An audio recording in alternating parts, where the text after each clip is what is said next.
अस्सलाम वालेकुम and welcome back to another video. So guys finally TikTok Pakistan में unban हो गई है। पेशावर हाई कोर्ट ने पीटीए को बोल दिया कि आप टिकटॉक को अनबैन कर दो, लेकिन टिकटॉक जैसे ही अनबैन होगी साथ अपने एक मुसीबत भी लाएगी। आपको हर कोई कह रहा होगा कि टिकटॉक अनबैन हो गया, टिकटॉक अनबैन हो गया, लेकिन असल बात कोई नहीं बताएगा कि अब होने क्या वाला है। असल बात और बीच की बात मैं आपको इस वीडियो में बताता हूं, लेकिन उससे पहले अगर आपने अभी तक इस चैनल को सब्सक्राइब नहीं किया तो इस चैनल को सब्सक्राइब करके साथ ही बने बेल आइकन पर भी क्लिक कर दें ताकि मेरे आने वाली हर नई वीडियो की नोटिफिकेशन आपको मिल सके।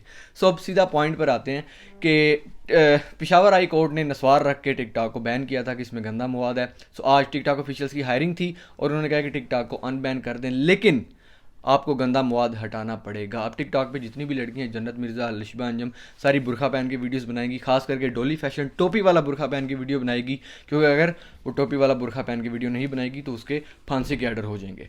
सो ये तो था मजाक। अब सीरियस बात करते हैं कि टिकटॉक की तरफ से एक फोकल पर्सन जो है वो अब पीटीए के साथ अटैच होगा, जो कि आपकी वीडियो को मॉनिटर करेगा। जितनी भी, चाहे वो लड़का है चाहे वो लड़की है, अगर उसमें कोई ऐसा मवाद है, कोई डबल मीनिंग बात है या कोई ड्रेसिंग ऐसी है, तो वो क्या करेगा कि वो उस वीडियो को रिमूव कर देगा, कॉपीराइट स्ट्राइक भिजवा देगा और उसको डिलीट कर देगा। टिकटॉक का एक फोकल पर्सन अब पाकिस्तान में आ चुका है। कुछ ही टाइम में वो पाकिस्तान में मौजूद होगा और वो हर एक वीडियो को मॉनिटर करेगा पीटीए के साथ। पीटीए टिकटॉक ने अपना एक सर्वर सेटअप पीटीए ऑफिस में भी जो है माइट भी वो लोग ओपन कर लें, लेकिन एक फोकल पर्सन टिकटॉक का यहाँ पर आ गया है। सो जो स्ट्रगल कर रहे थे लड़के, उनके लिए कोई वरीड बात नहीं है, लेकिन जो खाली स्लोमो बना रही थी लड़कियाँ, सो आई एम सॉरी, उनके लिए बहुत खतरे वाली बात है, क्योंकि अब ये लोग इसके ऊपर कन्फर्मडली एक्शन लेंगे, क्योंकि पहले इनका एक फोकल पर्सन नहीं था, अब इनका एक फोकल पर्सन पाकिस्तान में आ गया है। तो उस फोकल पर्सन ने और टिकटॉक अथॉरिटी ने जब जज साहब से पूछा कि भाई लाइकी और स्नैक के बारे में क्या है, वहाँ पर भी तो बेहयाई है, तो जज साहब ने कहा कि नहीं, वहाँ पर मेरा अपना अकाउंट है, वहाँ पर बेहयाई नहीं, सिर्फ टिकटॉक पर बेहयाई थी।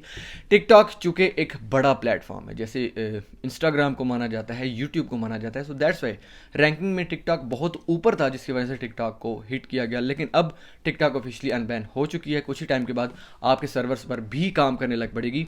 लेकिन इसमें क्या चेंजेस आते हैं, एल्गोरिथम में क्या चेंज होगा, किस तरह ये वर्क करेगा, और ख़ास करके अब ये नई जो भी पाकिस्तान के लिए टिकटॉक का जो एक सर्वर है वो माइट भी उसको लग कर देगा, क्योंकि अभी तक जो पाकिस्तान में सर्वर टिकटॉक का यूज़ होता है वो ऑपरेट होता है सिंगापुर से, जिसकी मॉनिटरिंग होती थी दुबई से। अब एक फोकल पर्सन पाकिस्तान में भी टिकटॉक के ऑपरेशंस को देखेगा और वो वीडियोस के ऊपर फोकस करेगा। आई हैव नो आइडिया कि टीम बनती है, लेकिन पीटीए की टीम के साथ वो एक फोकल पर्सन होगा जो कि आपकी वीडियोस को मॉनिटर करेगा। इसके अलावा जैसे ही अनबैन होगी तो आपने सेम वैसे ही कंटेंट पोस्ट करना है, अच्छी हुक और अच्छी इंगेजमेंट के साथ पोस्ट करना है। और इसके बारे में कोई भी नई अपडेट जैसी आएगी कि एल्गोरिथम में टिकटॉक पाकिस्तान में इन्होंने स्पेसिफिकली कुछ चेंज किया है या नहीं, तो मैं उसके लिए वीडियो बनाकर आप लोगों के लिए पोस्ट कर दूंगा। सो तब तक टिकटॉक अनबैन हो गया है। अगर आपको ये वीडियो पसंद आई तो इस वीडियो को लाइक ज़रूर कर दें, इसको शेयर ज़रूर कीजिएगा, और अगर चैनल को सब्सक्राइब नहीं किया तो चैनल को सब्सक्राइब करके साथ ही बने बेल आइकन पर भी क्लिक कर दीजिएगा। सो अपना बहुत ख्याल रखिएगा। इंशाल्लाह अगली वीडियो में मुलाकात होगी।